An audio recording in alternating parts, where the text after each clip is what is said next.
This is Carol Walker with Freedom for Wild Horses, and I am absolutely delighted to have as my guest today Ginger Kathrens.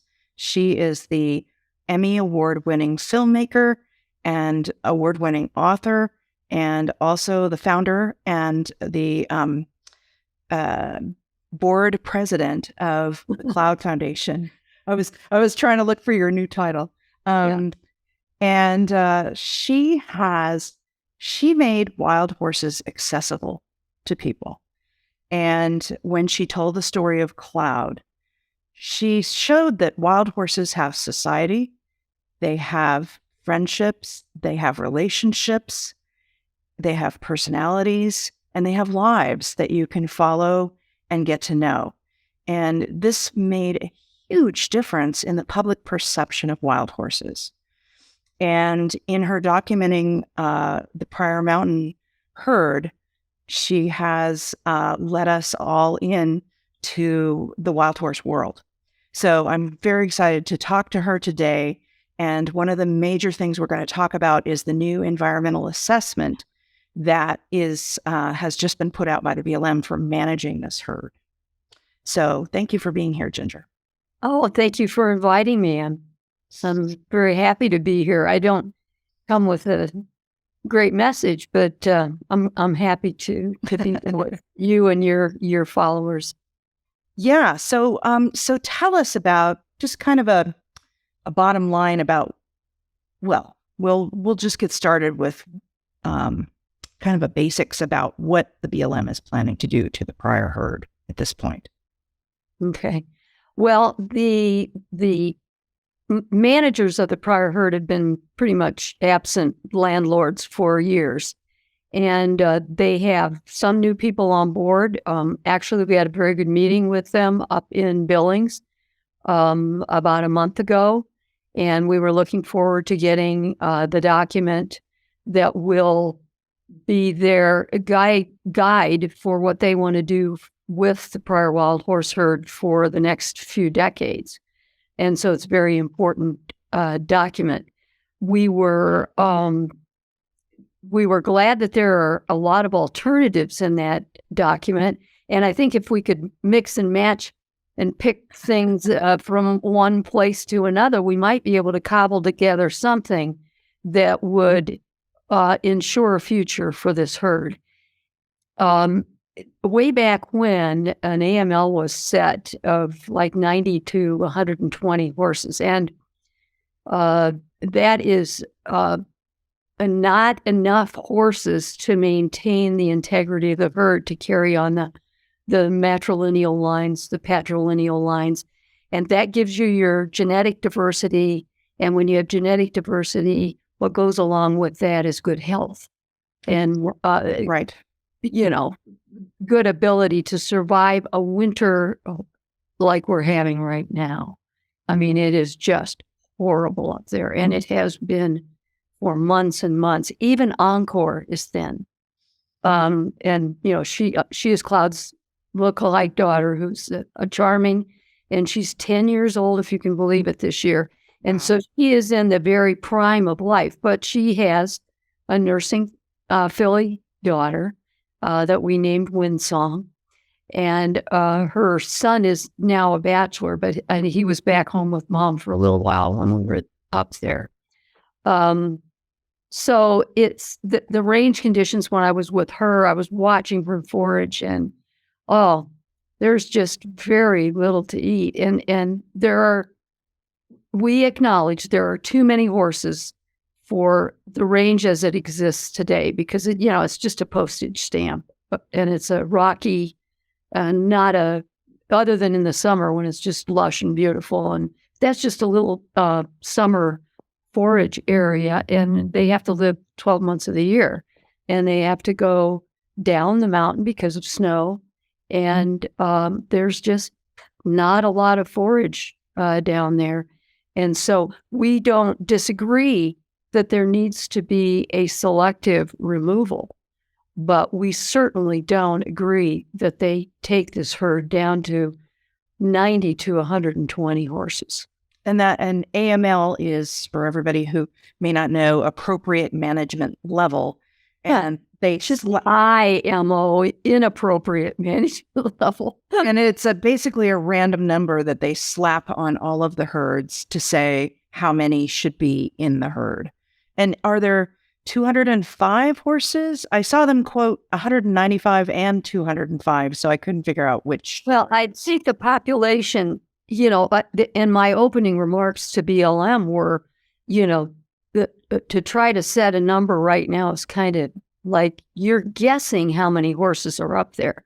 They're going to survive. How many are going to survive? Not all gonna. No, it's just not going to happen. We were with Cedar, who is Cloud's sister, and she's 23 or 24, and she had a foal who's a beautiful lookalike of Raven, the beautiful black stallion father of Cloud.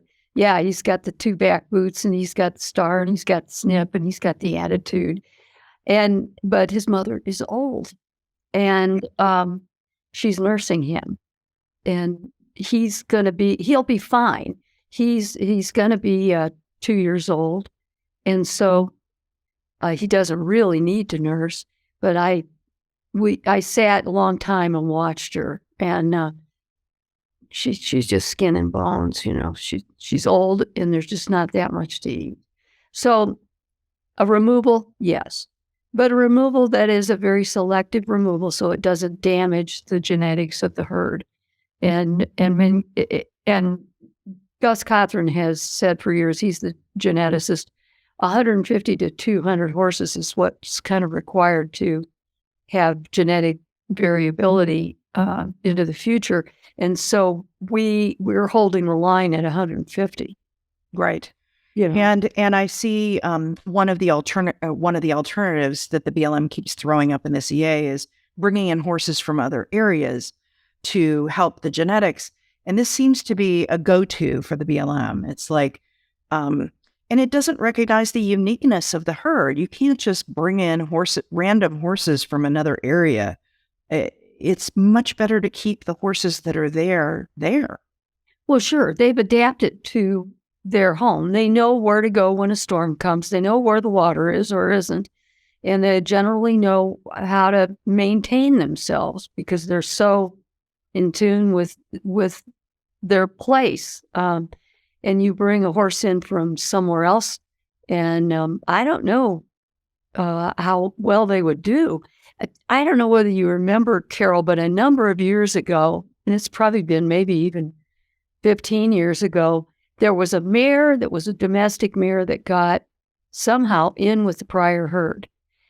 And she would have died if they hadn't gone and gotten her back because she couldn't walk. Yeah. The herd is so adapted to their environment. They have fairly large feet for a Spanish-style Mustang, but they're made of iron because they live on a rock pile. Right. So, and the altitude change from the top of the mountain to the bottom of the mountain is huge, and it's rocky, and it's a difficult terrain. And yes, I can't imagine just bringing some horse from the Red Desert and dumping them there. It's not going to work. Yeah. Well, if they did it maybe in the spring, where they have an opportunity to not have to suffer before they knew where they lived. But yeah, it's a go-to thing to replace good on-the-range management. And that's what we advocate. And unfortunately, they never let us dart. We're all certified darters. And when I say for your audience, this is a 1-year fertility control vaccine that can last for a couple of years sometimes, and it's dartable. It's just a little dart that you shoot with a gun into the hip, the biggest, softest place there of the hip, and that goes in and it pops right back out, and then we go and we retrieve that dart, of course, because we don't want those to be laying around. And it was working really well for many years. Yes. To control the population. And we volunteered we're certified to dart. Not that I would be the darter. I'd be the one who'd go pick up the dart that falls back out on the ground. And I'm good enough to do that. But we have experts that have been there, that have darted with us, and they've just not allowed it. They want to go it alone, I guess. But what's going to happen is, we have quite a few foals that are probably going to be born. And I've seen this in other herds. It seems like the BLM is trying to sabotage existing darting programs. To me, from what stopping the consistency in the Pryors, and also in McCullough Peaks. Yes. It seems like the solution now is remove all these horses, even though there was a successful darting program. It was McCullough Peaks was a model. Yes. It was a model of darting, and they have a whole team of people that can dart, and they have a wonderful organization, right, of volunteers that supports the herd. Just a great group. But you have to have leadership within BLM that sees beyond conventional, helicopters and roundups and stupid stuff like that that's dangerous. Well, and I know that you always say that horses are safer on the range where they live. You don't know what's going to happen to the horses that get rounded up. I noticed that they said, oh, well, it's likely that the horses that we remove will all get adopted. Well, in the past, that's been due to a lot of your very hard work trying to find homes for these horses. But with the incentive program going on right now, I'm really concerned about all the people who are adopting horses and how it's stuffing them. It's terrible. It really, really is terrible. And when you remove 20-plus-year-old animals, and somebody can make some money off of these horses, bad things can happen. You don't want to be adopting. I think it's cruel what they're planning. I think it's cruel to take a horse that's lived its entire life in freedom and remove them from the only life they've ever known. I'd rather they die up there than have that happen to them. And we speak from experience. We have our Freedom Family horses out east of Colorado Springs here. And even giving them the best life that we can. I mean, we lost Cavalita, who was the biggest and strongest of our mares. And we don't know what happened to her. It could have been an old injury that she had from years ago, but there are no guarantees that we can even maintain them. They're safest in the place they were born. Yes. Their hometown is where they're the safest. Exactly. Yeah. They know everything about it. They know where the water is, the food is. They know when a storm is coming, where to hide. They have trees. They have, great cover in most cases. McCullough Peaks is a little bit more of a wide open place, but McCullough Peaks has great canyons and places where they can get out of the weather, and they know their home. It's their home. They need to stay there. So what would your preference be at this point for the herd? Well, I know that animals have to be removed, because I think we do have to get down to probably that 150 for the range to have an opportunity to be revitalized. And of course, BLM has never done any seeding up there that I'm aware of at all. And so that's something they could endeavor to do. But I think that there are plenty of young horses. And so what you do is take that 1 to 5 year old age group, and you pick the ones that are not genetically unique.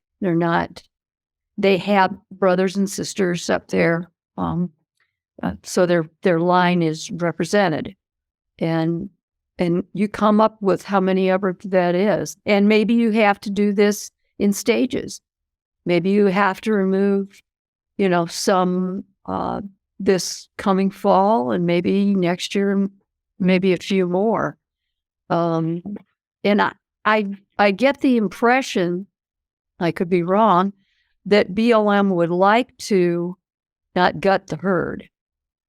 But I don't, but I also know that they think that a viable herd can be, 100 horses. Well, and look at how many herds. I think it's 70% of the herds have numbers less than that number of genetic viability. And I've seen some herds with AMLs of 60, which is just so disturbing to me. I don't even, it doesn't make any sense at all. Well, not in these big, areas. The Pryor's is small, it's only. Yes, 44,000 acres or so. Yeah, at the very most. And that's what we're working on too, is range expansion, which we've talked about for decades. Yes. And there are ways to open up some areas that are BLM land where horses could go and take a little bit of the heat off of this postage stamp that they're on currently. Right.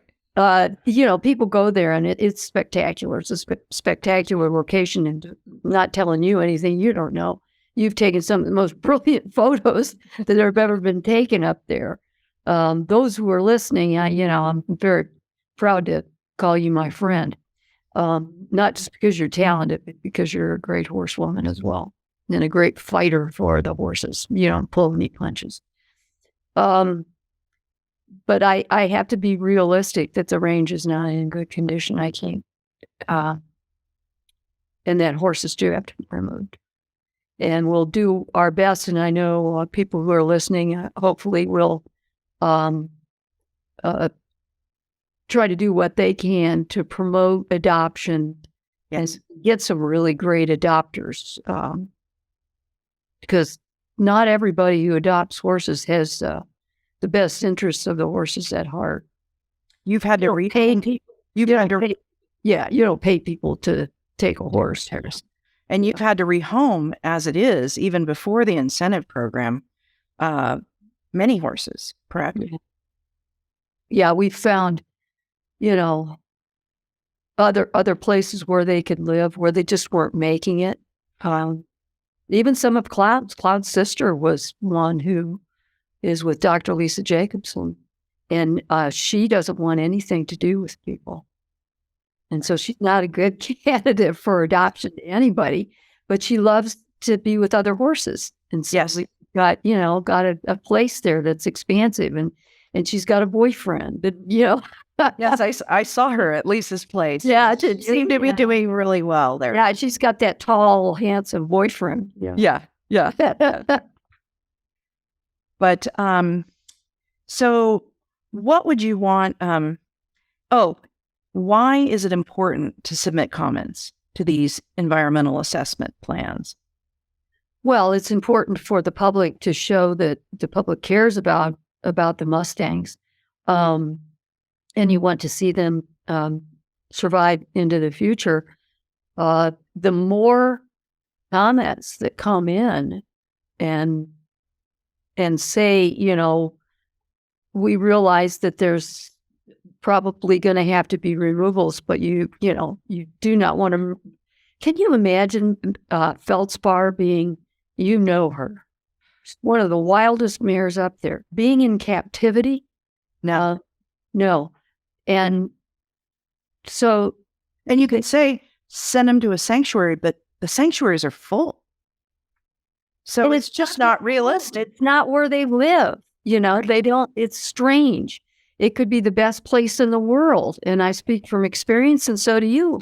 We provide a home for our horses that were once wild, but they were young. They were kids when they came off. Yes. They were yearlings. They were 2-year-olds. They were 3-year-olds, none over 5. Right. So you need to do, Quinn is protesting here. Isn't it time to eat? Mine are peeking in the window right now. Oh, pardon me. Okay. He's right here below me. we need to have, not everything occur all at once. They do plan on bait trapping, which is good. I don't think in the recall peaks that they're planning bait trapping. I think they're planning a helicopter, probably. Yeah, I think it's not decided, but yeah, I mean, it would be fast for them to do a helicopter. Sure. And the tourists could make all kinds of more millions of dollars than they've already made. Right. And then also the big issue is how many horses are going to be remaining after the snow melts. Well, they can't do that was my point. I said, you're premature on this EA. Yes. You don't have any idea what's out there. Right. And McCullough Peaks, too. It's been a harsh winter. And there were a lot of, and the McCullough Peaks is an aging population. So you have a lot of older horses that probably are not going to make it. So yes, you have to take that into account. And horses die. It seems like the BLM is really bad at figuring out that actually horses die. And so you need to, it's not like the population just keeps increasing. I mean, there are older horses that pass away, and there are also foals that don't make it. A lot of foals don't make it. So you have to take all this into account instead of just ending up on the high end. Yeah. Yeah. In the Pryor's predation, and you were there during the heavy predation years, and that herd was at zero population growth. Yes. Well, a few foals would make it, but most of them would be food for a mother mountain lion or kittens until the BLM called in hunters to kill the mountain lions. Right. Because they were doing a study, of horse behavior. Well, part of horse behavior is learning how to survive. Right. Who can run the fastest? Who's the sharpest, knife in the drawer and knows that you don't go into that part of the woods, at twilight time unless you want to die. And so it was a sad time because, that most of the foals were killed, but it was also so interesting to watch nature work. Yes. BLM is not about letting nature work. Yes. They don't have a lot of herds where it can work because so many of the herds are out in the middle of open country where a mountain lion would have a hard time. It's not prime mountain lion habitat. Pryor's is prime mountain lion habitat. Even the McCullough Peaks has some mountain lion sightings, and I don't know whether they hunt mountain lions out there or not. Do you? Well, I'm sure they do because there's ranchers with grazing leases down there. So they would be the ones demanding the mountain lions being hunted. Yeah, therein lies a problem. Yes. Livestock grazing for virtually free. On our public lands, and the people who have public lands ranching, they call it welfare ranching. I know they don't like me to say that, but when you virtually do your ranching for free, you don't pay for the land. What would we have to pay if we had our horses on somebody's ranch land? Right. Well, public lands belong to the public, and they're a horrible money loser every single year because what is it, $1.35 a cow calf hair per month? Yep. And on private land, it would probably be $25 to $30. Right. Yeah. And the grazing program loses millions of dollars every year. Oh yeah, vast amount of taxpayer dollars, which is crazy. Yeah. Yeah. You should be able to, the government should be able to raise that raising $1.36. I mean, that's from what? How many years ago? Probably 40. Ever since they started paying for grazing, it's been just a pittance. Yes. And that needs to change. And it doesn't seem like whether it's a Republican administration or a Democrat, it's the National Cattlemen's Beef Association have the power. The NRA has power. and you get no changes. And now I don't know how we crack that open and change that system, but it really needs to change. It does. The other issue that came up when I was reading the EA was they were talking about using Gonacon on the horses, especially the non-responding mares. And I know Gonacon causes sterility, so it's not reversible like PZP. And I'm very concerned because it seems like in all the EAs now, Gonacon is now the drug of choice to use for birth control. Yeah. And we're just going to end up with sterile herds that Well, that's the idea. age and die, and then you won't. That's the idea. That's the idea. I mean, they know what they're doing, I think, sometimes. Yeah, it's just a kind of a gradual die out. But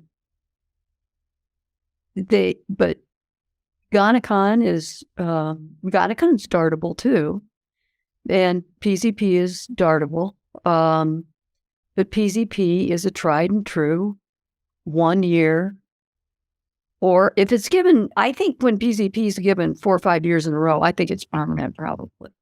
Yeah. But if you're doing it 4 or 5 years in a row, you know you're doing it 4 or 5 years in a row, and you can anticipate that mare has contributed. She has her offspring that have contributed. Right. So her genetics is being passed along. And if you have a die-off with a really bad winter, then you can pull back on the birth control so that the herd doesn't drop below what's necessary for genetics.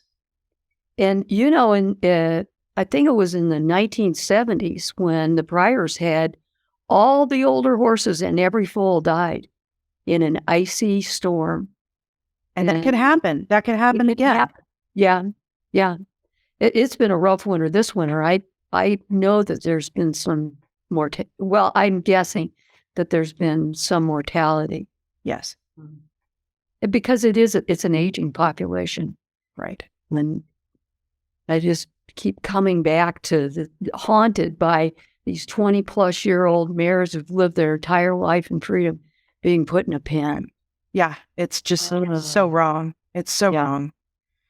So I know that you're going to be doing some comments to give to the public, and you'll be sending them out in your newsletter and posting them on social media, correct? Yes. In fact, Carrie, who was just here, our executive director, she was working on that this afternoon, and I think she did finalize the message to go out. So I imagine it'll go out within the next day or two.